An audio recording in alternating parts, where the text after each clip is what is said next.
I'm David with EV World News. We talk about electric vehicles, green energy, and the stock markets. And I'm back today on a Wednesday with our founder and chief editor, Bill Moore. How's it going, Bill? Well, it's going fine, thank you. If you could look out that back window, there is no ash tree there anymore. Uh-oh. Tree service came by this morning and did a quick job, 30-minute job on taking out the ash tree, which fell victim to the ash borer disease. And I figured rather than, have a skeleton out looking out my backyard, I'd remove it and open the space back up. So I did that. And yesterday, of course, I was busy doing medical transport work that didn't quite. We were going to do the podcast yesterday, and the medical transporting thing for a relative of mine had changed everything. So here we are on a Wednesday, displacing Mike. Dang it. Yeah. It's funny having a tree removed. It's funny because in that space, the pricing is so random. It's almost like they roll a bunch of dice to determine what the price is going to be, because there's no rhyme or reason to tree trimming or tree removal pricing ever that I've ever noticed in that space. We were estimating, you sort of get in your mind how much you think going to cost. So we were estimating a number that was significantly higher than what they quoted. Oh, that's good. You can just take what you come up with your head and multiply it times 3, and that's probably no. We definitely overthought the thing. We still ended up paying. We agreed on one price, and we ended up paying $50 more than what they quoted us. But that's okay. What I did is I had them, rather than have them haul, because they grind the tree up, right? And in the front, tie up the street. There's trucks everywhere out there. And so I had, I'd like to keep those chips if you guys would. So they ground up the tree, and what's left of the tree is now mulch in my backyard. So. Oh, nice. Yeah. All right. Well, we'll go ahead and get started here, folks. Oh, yeah. We should probably talk about electric cars and things, right? And things. Well, my first article is on nuclear fusion. It's getting closer to grid reality. I'm skeptical of this. You know how I am about fusion. Yeah. Commonwealth Fusion Systems in Massachusetts is 75% done building a demonstration tokamak. Now, tokamak is what you run a fusion reaction in. I don't know what the word represents, but I've seen it. Yeah, I'm sure there's some kind of a long acronym for it. They're saying it'll be operational by late 27. That's far enough in the future that maybe people will have forgotten by then. Okay. So if successful, a 400 megawatt fall line fusion power station in Virginia targets grid connection in the 2030s. Already has buyers from Google and E&I who have signed PPAs, protecting taxpayers from first-of-a-kind costs. Applied to PJM as a grid operator, a years-long process, first fusion plant seeking U.S. grid interconnection. Now, as I've said before, fusion reactions have been done. Now, fusion is where you're bringing deuterium and tritium together at 70 million degrees and fusing them together. Right. Like I said before, it's the hottest point in the universe when that's actually successful. In that little tiny spot. Yes. Where in Virginia, is that where it's going to be? Yeah.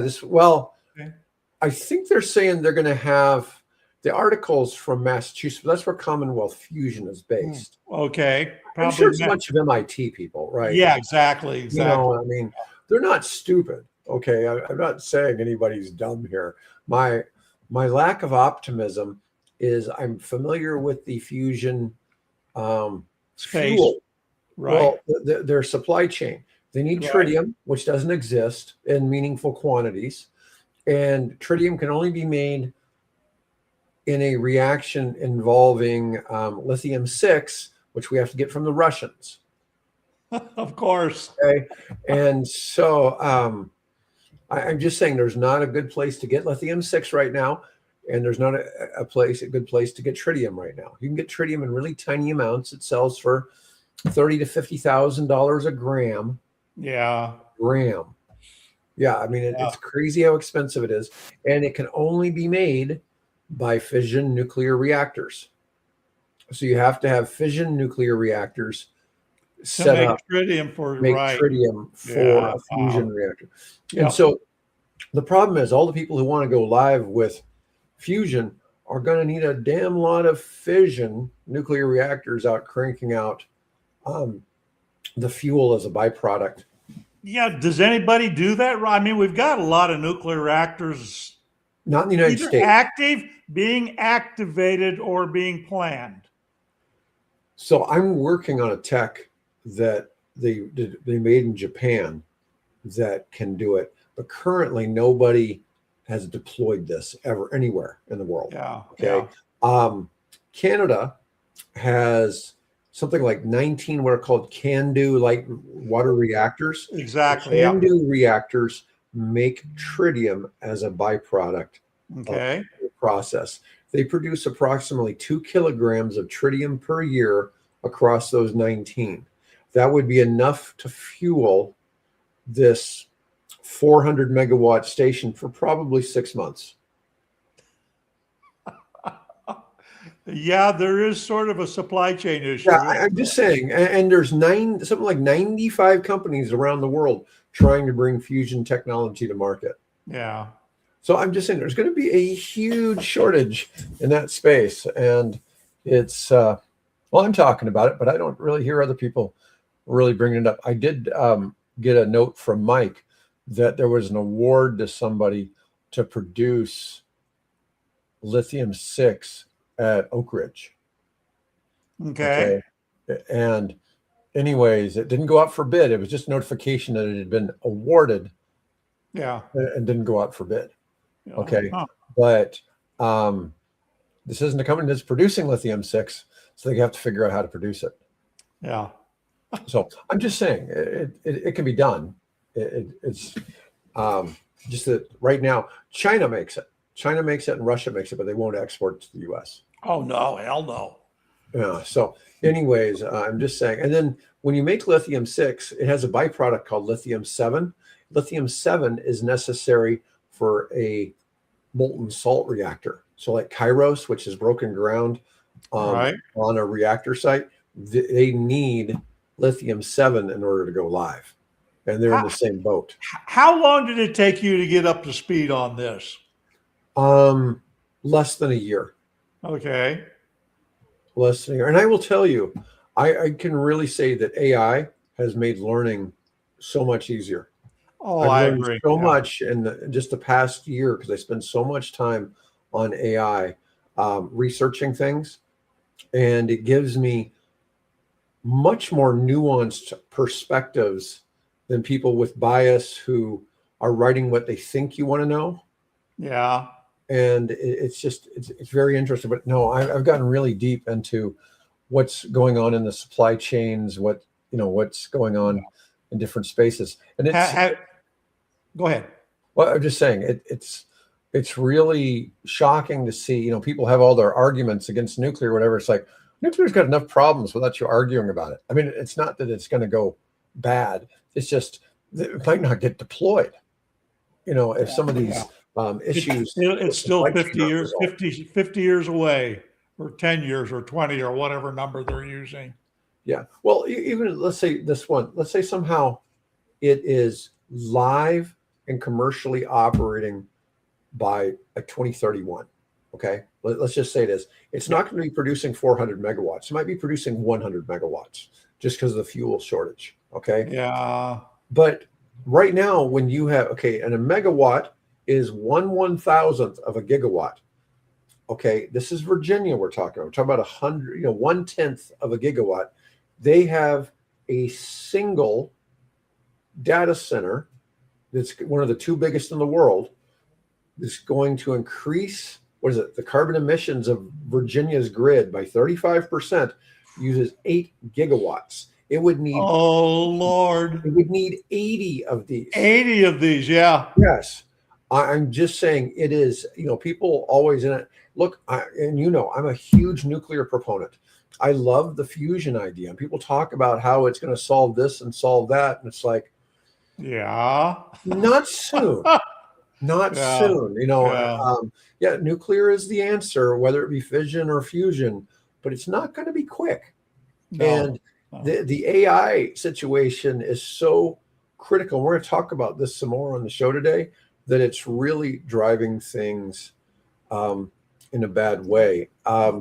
The Will we have a chance to talk about AI personalities?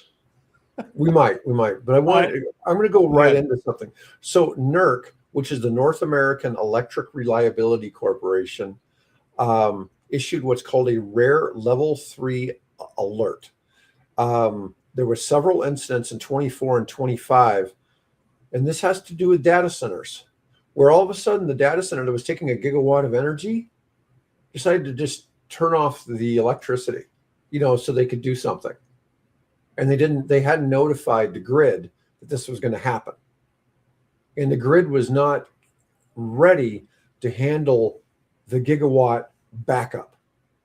Okay, now, all right, now, so they're going to do something that would need that, or that they were shutting the system down to reboot or something, and so they didn't need that gigawatt. I'm a little confused. Well, okay, so they needed to do something. Maybe an electrician didn't want to get electrocuted, but they had to Right? shut off the power for a brief period of time Okay, all so they right, could do some things. Okay. right, gotcha. And but we're talking a whole gigawatt. Yeah, Okay. We're talking massive amounts of energy that would power like 500,000 homes. yeah, Okay. And this is one of the things, Mike has talked about a lot, is that the grid was designed to be flowing in one direction. yeah, It wasn't really intended to be multi-directional, even though the wires can handle it. That wasn't the yeah, original intent when it was right, designed. And so they've had multiple incidents. Data center computational load unexpectedly disconnected from the grid at once, raising concerns about blackouts. NERC had analyzed numerous load loss events across the East Coast and Texas that weren't predicted by planning studies.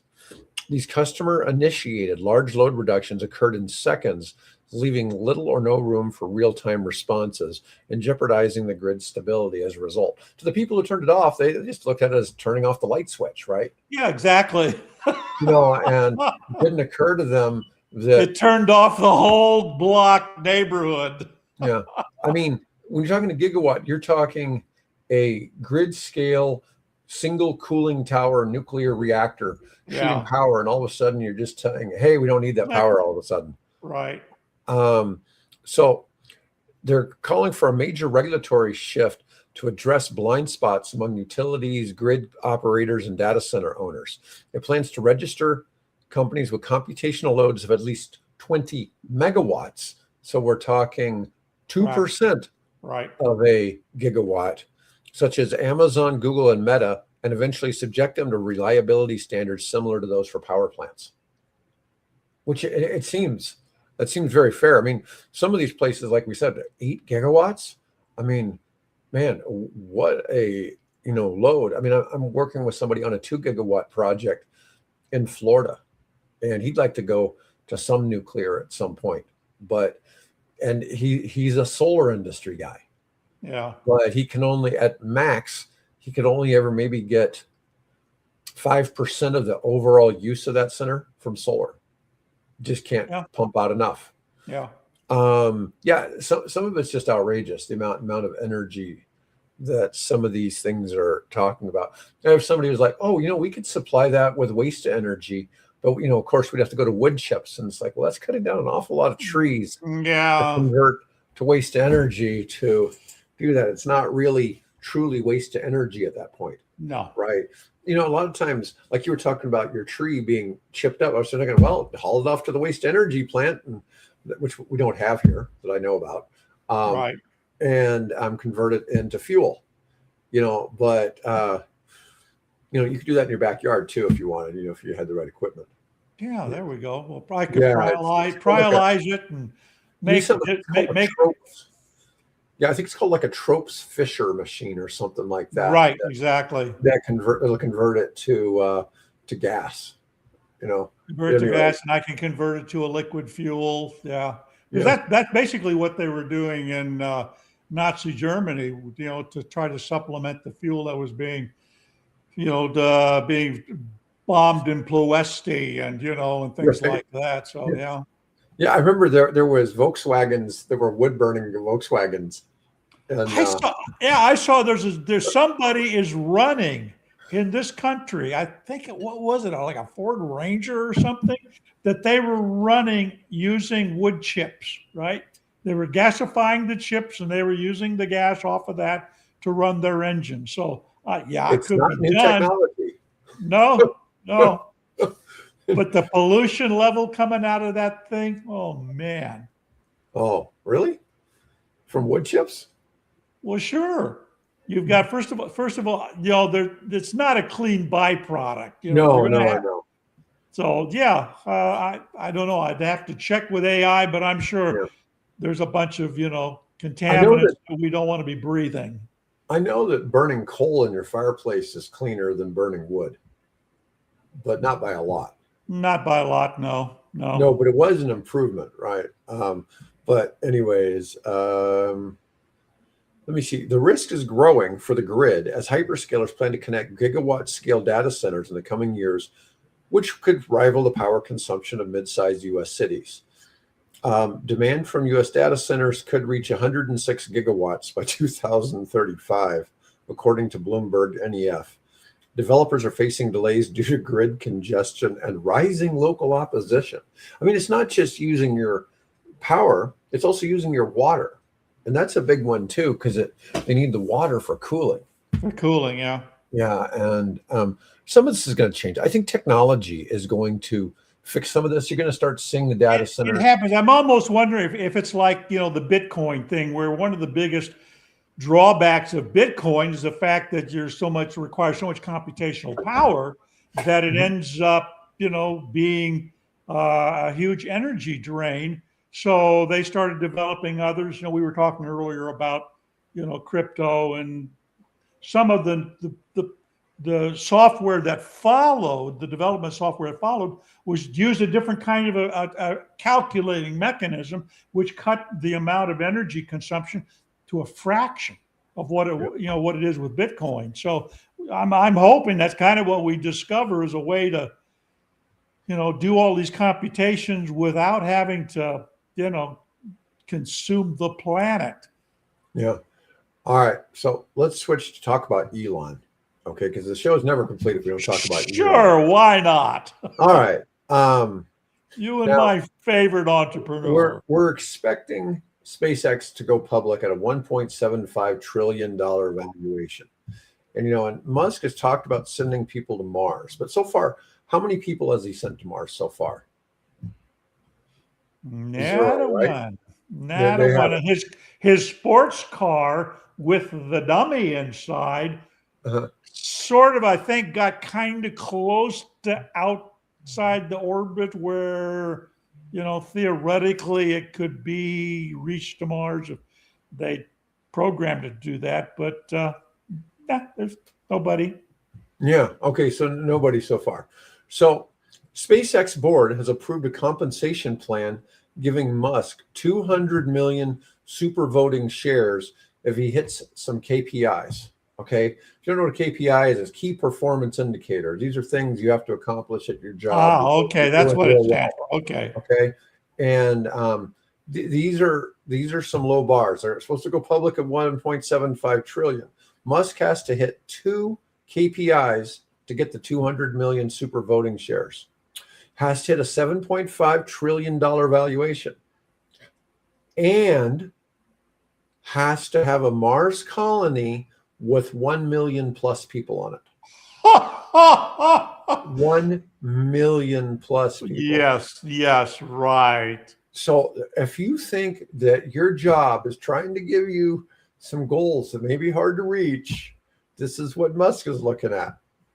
Now, Oh, he gets an additional 60.4 million shares as SpaceX operates space data centers with 100 terawatts of compute capacity.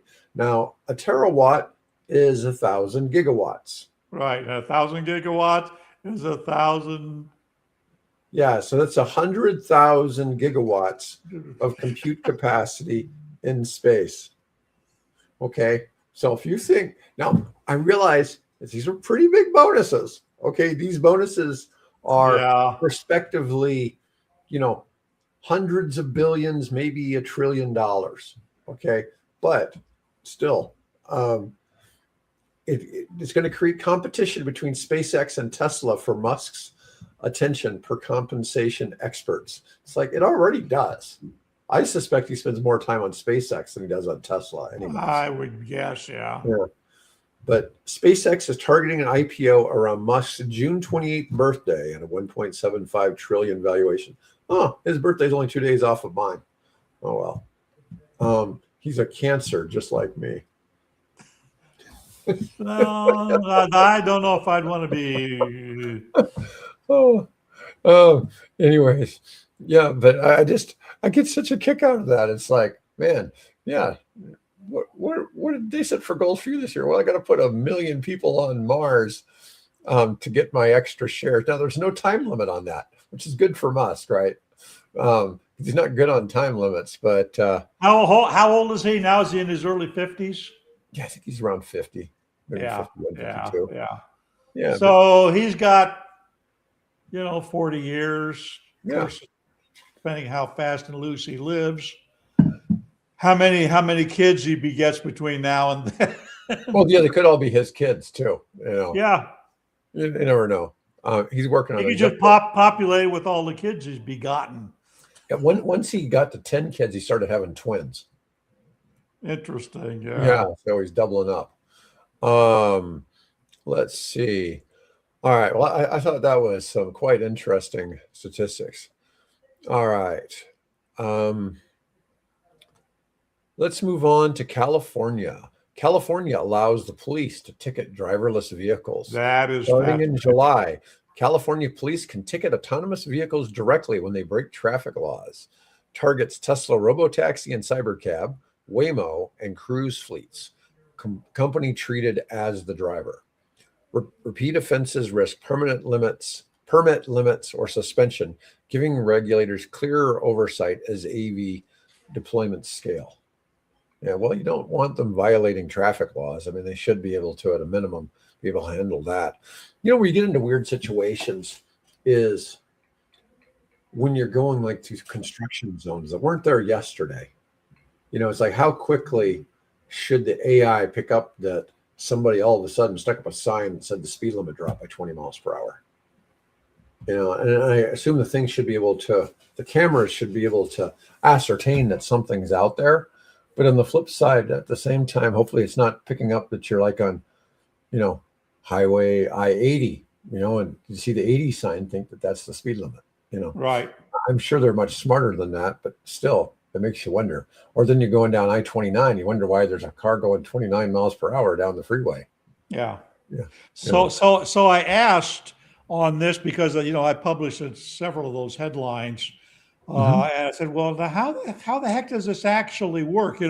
For example, I used AI to take and create a situation where there's a cyber cab and there's a patrol car behind it and an officer standing there, writing a ticket, right? Well, that's not actually how it happens. It turns out that what happens is the officer can follow the vehicle, will put on his lights, his sirens and things, and supposedly the AI in the car will recognize that it's being asked to pull over. So it then finds the closest place to pull over. Then the officer just sits in the car and files an electronic report of what the violation was, what the car was that, did the violation, where it happened, the date, the pertinent facts, right?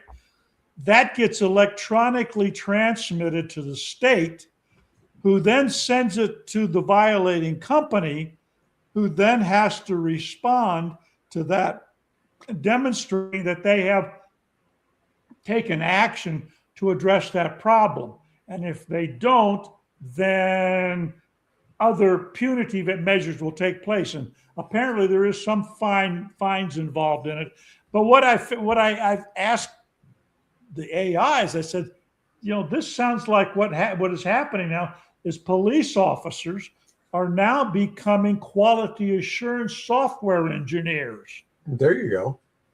Because what are they doing? They're finding a bug in the code and they're reporting the bug in the code for the company to fix the bug in the code, right? So yeah, it's interesting. There's so any illustrations you see, and I've got a couple of them on the website. They show an officer standing there writing a ticket. That ain't how it happens. So yeah, well, hopefully they're not smashing out the taillights or breaking anybody's window either.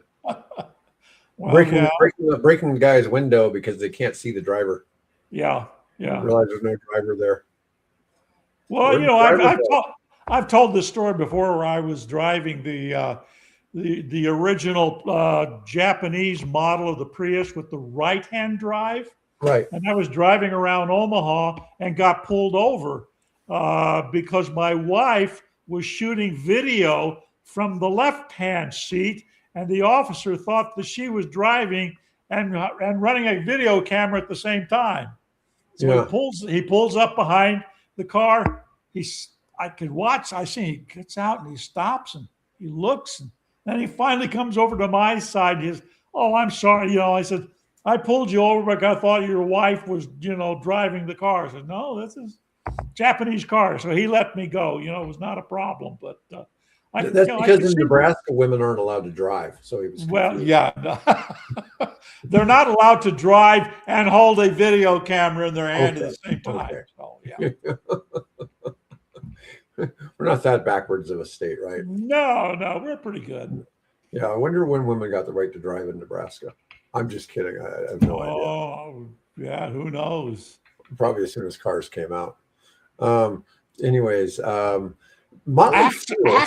now that you mention that, there are some photographs on the internet that are set in the late teens or early 1920s. I think probably the late teens from the dress, and maybe even earlier than that, where there is a woman with an electric car getting ready to plug it in her garage.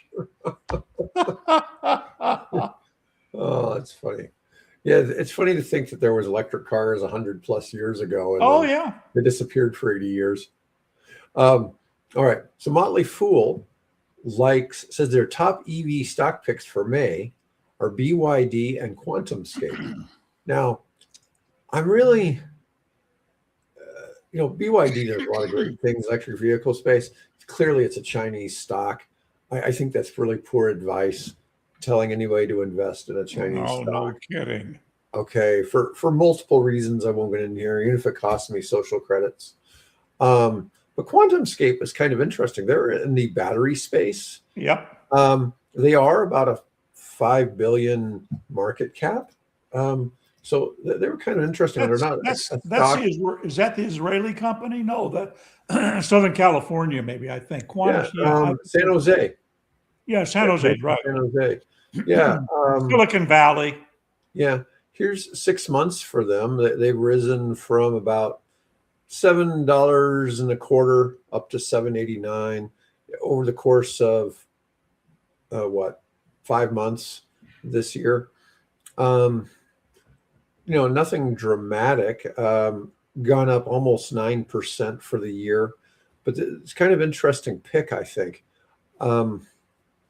They don't have a PE ratio, which means they're not profitable. Let's see. QuantumScape Corporation's American company researches and develops solid-state rechargeable lithium metal batteries for use in electric cars. Was founded in 2010 and is headquartered in San Jose. Employs around 850 people. Major investors include Volkswagen and Bill Gates. It's I don't know. It's kind of an interesting stock. I don't know whether I'd recommend it, but it looks like it's something that. We got a year. It's been higher. Go 5 years. It's been a lot higher a few years ago. Seems like it's probably a company that started out hot and then just dropped over time. Wow. Yeah. No kidding. Look at that. That's all time. That's all time. It's down 20% all time. I don't know. It's kind of an interesting one to pick. this far out into the company's life. BYD, though, being a Chinese company, not Yeah. really a big fan of it. We have an ETF for electric vehicles, for electric and autonomous vehicles called Drive, DRIV. Okay. And it's one that I'm going to show it on the chart. And I've got the 1 year chart up. And it's not something I've ever looked at before until I was researching these stocks. And I thought, this one's kind of interesting. It avoids really deep investment in the big three American electric vehicle companies. What's really sad is, of the big three, it's really the big one and then the two little ones, right? Yeah. You got Tesla as the 800-pound gorilla. Then you've got Rivian and Lucid, who also happen to make electric cars, but they're not really very big. But this company, this is the past year, has gone up, from was it $21 to $39? They've almost doubled in the past year. They're up 80% year over year. Let's see. It has That's the EFT has done that. the ETF. Or the ETF, yeah. Yeah. It has 327 million in net assets and a PE ratio of 29. So it's making money. It's just kind of interesting to see that this is here. It's got a 3-year return of 21%, which isn't amazing, but I thought that was kind of interesting that this exists. Apparently you can trade it on Coinbase, which that's kind of fascinating. But I just thought I would share that. It's something a little bit different that we hadn't talked about. Let's see. See what I got here. United Kingdom EV prices have fallen below petrol cars. So heavy manufacturer discounts have pushed the average UK EV price to be cheaper than a gas car for the first time. Auto Trader says shift driven by incentives, not permanent structural change. Long-term pricing depends on whether discounts persist and battery cost trajectories. Well, we know the batteries keep getting cheaper, and it's just a matter of time before this is the case everywhere. Electric vehicles keep becoming, more and more cost effective. I was talking to the gentleman that runs the tree service that got us, and he was saying that diesel, I think he paid is like over $5 a gallon. He says, I filled up the truck and it cost me, I think he said $380 to fill up my bucket, basically his bucket truck, where they got really big trees that, in mine, I was surprised. It just came a long pole, he cut mine down with a long pole chainsaw. But they brought the bucket truck, I guess, just in case. But the $380, he says, over five. He said it was $5.37 a gallon for diesel here locally. Wow. You said you had something else you wanted to discuss today. Oh, what was it? Yeah, probably not. Oh, I wanted to. Hold on. Let me bring up the website to refresh my memory because we got so many other things we've been talking about. Okay, down in the, we wanted basically on AI. I wrote I like to use the AI. Generally, I use Copilot for this to take and give me a summary of an article that I think is important to share with people. So this morning, while I was waiting for the tree service to come along, I had all 5 different AIs up, and I gave them the very same input. Why am I losing my prompt? In the same prompt. Very same prompt. So I asked them the very same prompt, and they all gave me different answers. And so I got to think, well, this is kind of like, human beings or pets, right? They all have a different, they gave me a correct answer, except Copilot. And I'll explain that in a minute. So they all gave me different answers, but they were just slightly different. And I thought, well, that's kind of like having you're your dogs that you've owned have different personalities, or your kids, growing up, they have different personalities. So I wrote a piece down in the EV World Exclusives about discovering the many personalities of AI. Mhm. So I was not happy with Copilot, right? It's like the little naughty kid, And I said, okay, you're saying that this is not what the article. I looked, I said, well, it's this and this and this. No, it's not. Where is this coming from? So I corrected it. Said, oh, you're right, and then it corrected itself again, but it still wasn't right. I said, yeah, but this is not a vehicle that was purchased from the auction. It's still labeled Waymo, and this is. Oh yeah, you're right. Let me rewrite it, right? So it finally gets around. I've got an addendum at the end of the article to the answer it finally gave me after I corrected it several times just to get it squared in line. So I thought, yeah, this is kind of like my kids growing up. They both have different personalities, or the many dogs I have owned in my life. All of them a little different, in their personality. So anyway, I just wanted to touch on that. So when it sounds like you had Copilot hallucinate. I think I did. I don't know where he came up with some of the stuff that this was a Weltmeister Motors or something, and it was bought at auction. I thought, where's this coming from? He said, well, yeah. because the vehicle looks like a vehicle that had come up to auction somewhere. So anyway. Yeah, it is funny. You got very different answers from all of the different possibilities. From the very same prompt or the very same article. Oh my God, that minivan can have 500 horsepower. Yeah. And a pardon my French, buttload of sensors. Yeah. It's amazing what they've got on top of that thing. Wow. Yeah, that's very interesting. It's one of the problems though with AI is sometimes you can just have a chat with it, but if you really need something serious, you really have to focus on the quality of the prompt. And sometimes you need to ask AI, what is the best prompt for what I'm trying to do? That's why point. I like one of the AIs I use. That's one of the super agents that picks who it's going to go to. It asks a whole bunch of clarifying questions before it runs a job. Yeah. So it really wants to get, more focused on what it is. Anyways, that's all we got for today. I'm planning on being back with Mike. Dun, dun, dun. Let me just see here. We're going to do a little earlier, but we're going to do Friday this week. Right. So Mike and I. Then next Tuesday, I play election clerk all day long for our primary election here in Nebraska. So do you want to do Wednesday again? Yeah, we're going to do Wednesday next week. Okay, sounds good. All right. Thanks everyone for watching. Have a great day.